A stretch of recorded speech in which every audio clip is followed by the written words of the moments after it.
All right, thank you, Nikita, for the introduction. Yes, I'm going to speak about accountable proxying over secure channels. And this is a joint work with Kartik, with Antoine, Pierre-Alain, and Christina.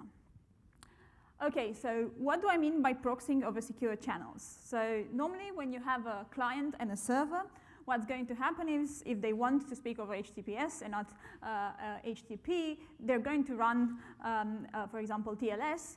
And what they're going to run first is a TLS handshake.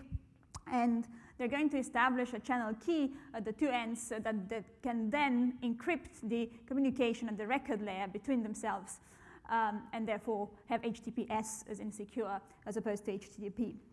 All right, but as you would know, there's a lot of middleware out there. So with this middleware that's out there, they will have to get around the fact that TLS was conceived to be end-to-end, an end-to-end protocol. So what would happen, for example, in this picture that I have in here, is that the middleware would have to run two TLS handshakes. So one TLS handshake with the client and establish the channel key that I put there in green, and then the middleware will have to run another TLS handshake with the server and establish another set of another channel key that's there in blue.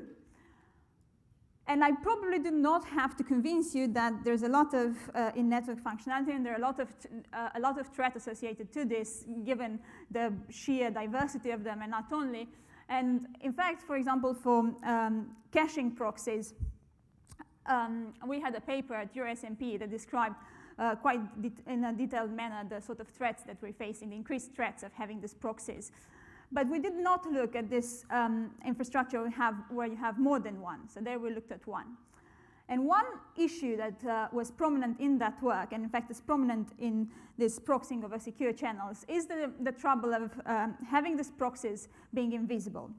So what do I mean by them being invisible is, for example, if you have the leftmost proxy there, it's a parental filter, that would probably be installed by the client and would be totally invisible to the server, as opposed to the web application firewall that would probably be provisioned by the server to curate its traffic, and it would be completely invisible to the client. So the client would not know it passes through a web application firewall to go and fetch content from the server. Okay.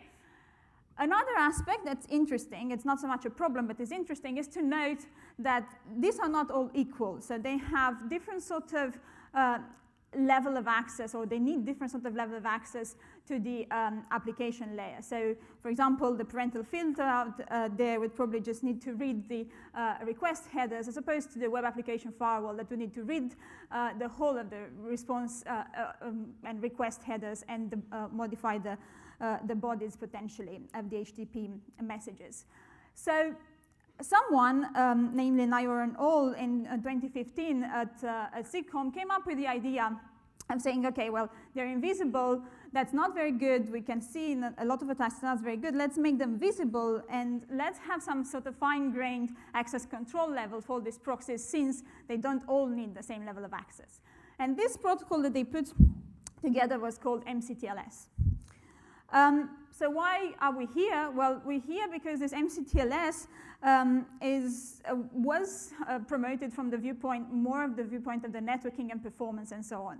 And we started looking at this sort of designs from the security perspective, and we asked ourselves, so what's the sort of good security model for proxying over secure channels? What's the sort of good design, if any is attainable in this model with respect to the good security properties or requirements that we might come up with in this setting?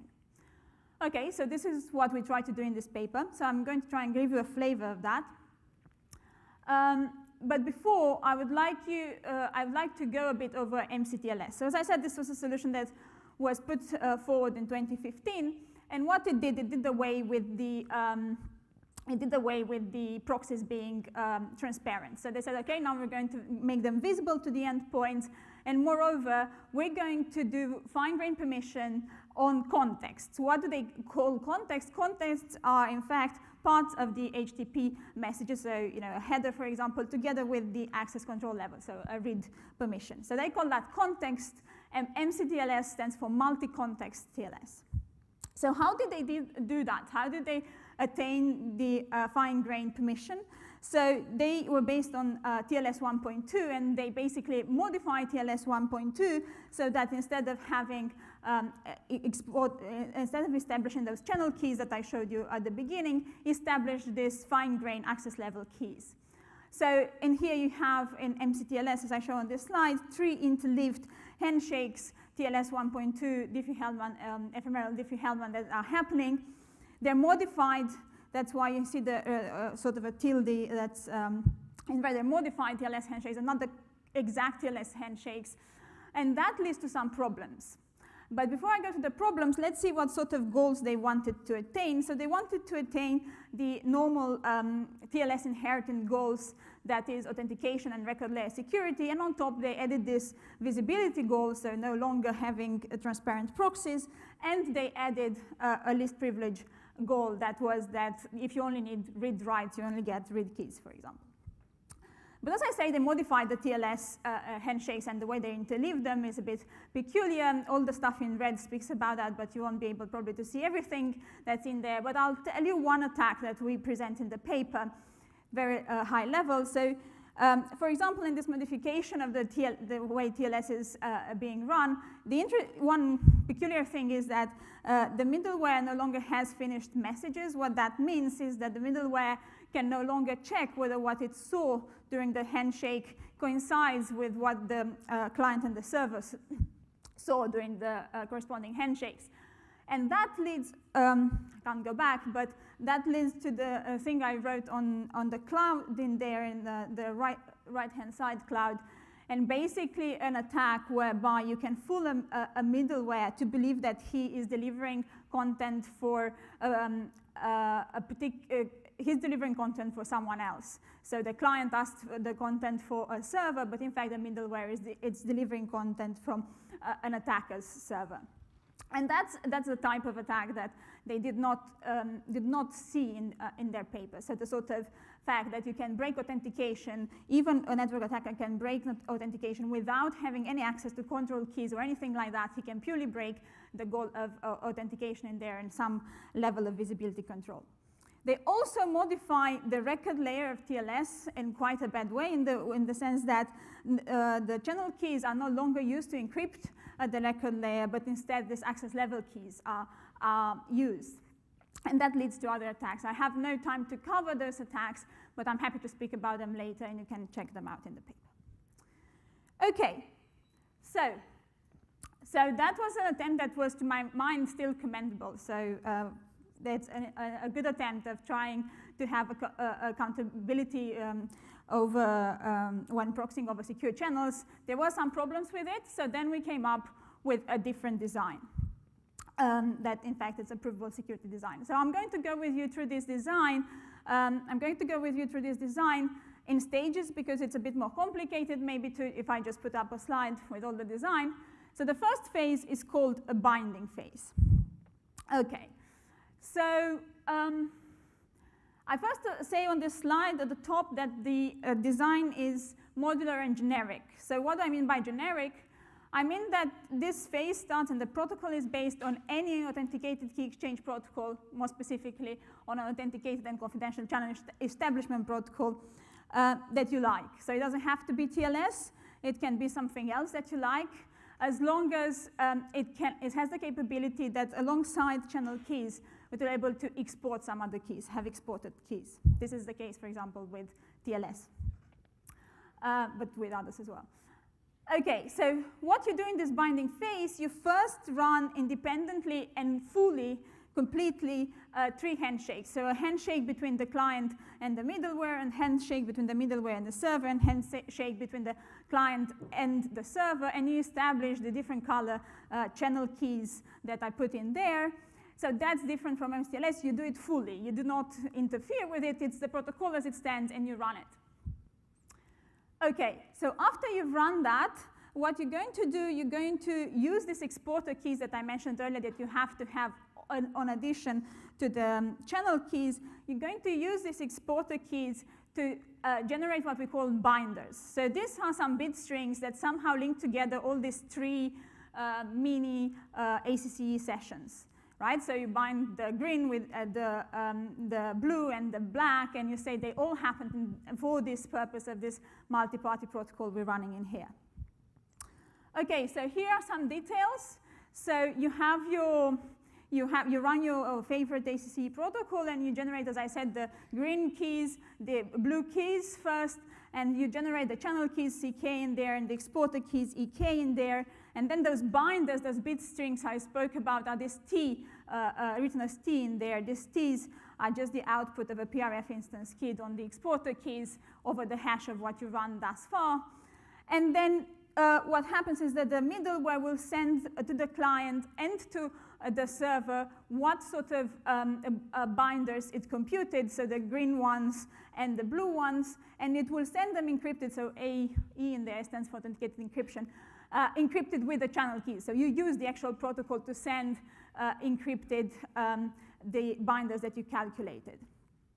Okay, so now we're at the stage where two of these have happened. Now the client and the server also run the same ACC protocol, say TLS, and they also compute the channel keys, exporter keys, and binders for their session. So now they're at the stage where the client and the server can see if actually all of these has agreed. So in other words, the client and the server can exchange encrypted with their channel key, the black one or CK3 in there, can exchange the binders that they saw. So in the case of the server, the blue and the black, in the case of the client, the green and the black. And they can also put inside these messages the configurations and permissions that they're willing to accept. So by configuration, I mean the series of proxies that lie in there. You know, I have 3 firewalls and 1 compression proxy in there, yeah? And what permissions do they have? So they now are at the stage where they've run this, they establish keys, and they have these binders, these T's that they agreed upon to say, this is what we've run. Okay. The second phase of the protocol is to do the access control phase, so to establish these keys that could actually fine-grain the permissions at the record layer for the middle boxes, for the proxies. So the way we do that is you use the exporter keys and the binders, so you have those, and with those, you are going to generate this read-write access keys, and then depending on the particular permissions of a given middle box, you're going to send them just the read key or the read and write key. So with more details, so I have everything at the T1, T2, T3. I put them in the label that also contain, and I do which also contains some details of the configuration, and I use this label inside again a PRF instance keyed on the exporter keys to generate a context keys for every single context. So I have the KI for context I. So for every single context means for every single fragment, if you want, that is permissioned, HTTP header that is permissioned. So I have read keys and write keys for this particular header, and then I'm going to distribute them to the middle boxes accordingly. So to the ones that need just read access, I'm going to just have read keys, and for those that need more, I'm going to have more. And I send them from the client and the server, again encrypted with the channel keys corresponding to those particular mini sessions, if you wish, yeah, the green and the blue. Okay, so now I have the binders that bound my that managed to bind my sessions together. I have my access level keys. So now I can do a record layer phase. So what happens in here is that we do not, unlike mcTLS, modify the record layer phase as you might have anticipated. That's still happening. So I encrypt with the channel keys, but inside the messages are encrypted or macked with the permissioned keys. So simply put, a client will send encrypted with CK1 in green a message that then itself might be an encryption or a mack of something that the middleware can then process. And further on, then the middleware would encrypt with the channel keys corresponding to, in this example, what it's sending to the server, the message that it has processed.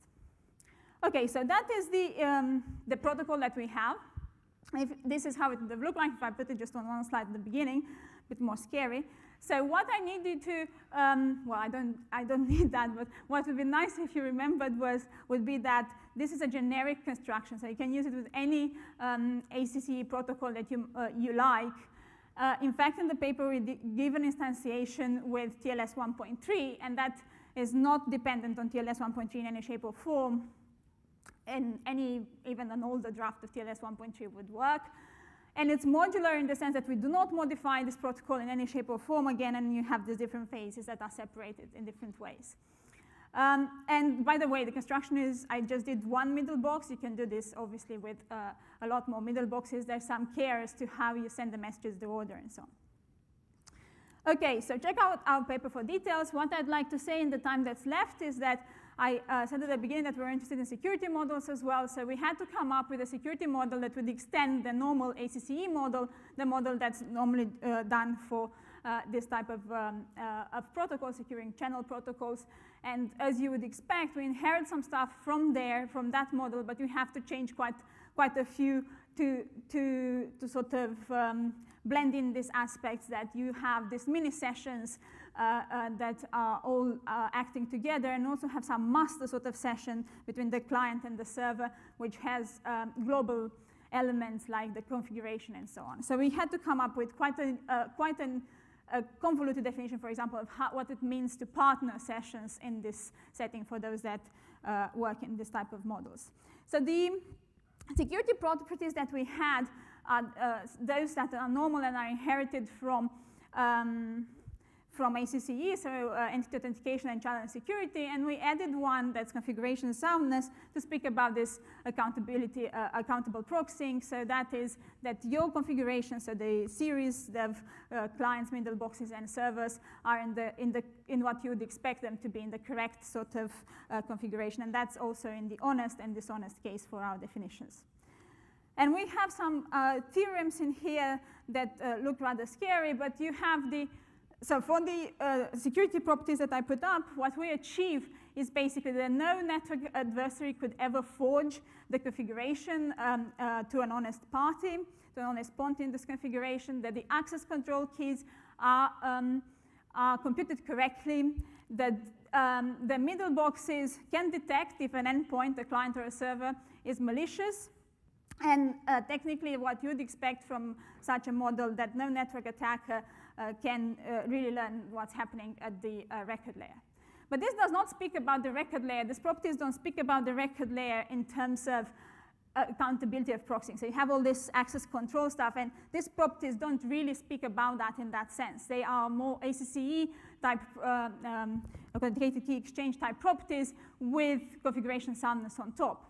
So then we added, though it wasn't as part of the model, a sort of some guarantees with respect to this fine-grained permission at the record layer. And it's very weak what we could add, but still we can prove it. So basically what we can add is that what we can infer provably is that read-only middle boxes are harmless, they're fine, but that write middle boxes are not, write-level access middle boxes are not, as you can expect. That's the last bullet in there. And we have an interesting property that no one had before, not mcTLS, and no one that I know of yet, and that is that honest parties would always perform their duty, even though they might receive malicious messages. So that actually helps with some of the attacks, so helps counteract some of the attacks that we saw in mcTLS, and I did not detail. So you can no longer bypass, for example, a middle box. OK, so the assumption that we need is something to do with the exporter keys. It's a very normal assumption. We call it in the paper to the uniqueness of that. I can detail it later. It's really normal. TLS 1.3 has it. OK, so I have very little time left, but I also want to tell you that we did an implementation, a verifiable implementation in mcTLS with the then current draft of TLS 1.3 implemented in one middle box. And we observed, the most interesting thing that we observed is that even with one middle box with just read level access, you get some depreciation in throughput. What I would also like to say is there's a lot of work that's going on in middle boxes, oversecured channels.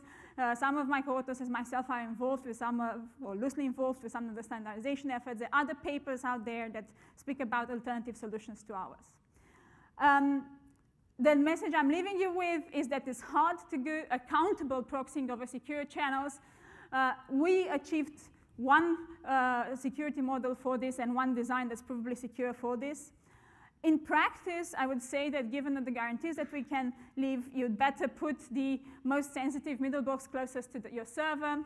And probably if you are to implement this like this in real life, given our initial results on the prototype implementation, you're going to see some depreciation of efficiency. These are my messages to you. I thank you for being here and not there, and I welcome your questions.